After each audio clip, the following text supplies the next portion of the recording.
ఈరోజు ఎల్బీ స్టేడియంలో నియామక పత్రాలు ఇస్తూ కుల వృత్తులను విమర్శిస్తూ కుల వృత్తులు చేసేవారిని అవమానపరుస్తూ ముఖ్యమంత్రి రేవంత్ రెడ్డి మాట్లాడడం ఆయన అహంకారానికి నిదర్శనం.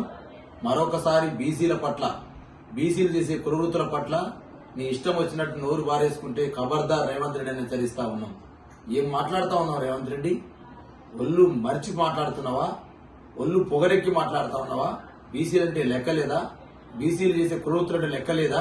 చేపలు పట్టే వాళ్ళని, గొర్రెలు కాసేవారని, గత ప్రభుత్వాలు గొర్రెలు కాసిపించారు, చేపలు పెంచిచ్చారని మాట్లాడితే మరి అక్కడ కులాలు లేకుంటే, కుల వృత్తులు లేకుంటే మరి ఊర్లు ఎట్లా గడుపుతారు, సమాజం ఎట్లా గడుస్తుంది అర్థం చేసుకో అని చెప్పి తెలియజేస్తా ఉన్నా.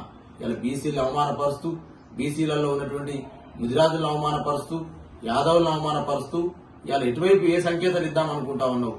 ఖబర్దార్ రేవంత్ రెడ్డి, నీ ప్రభుత్వం ఇచ్చింది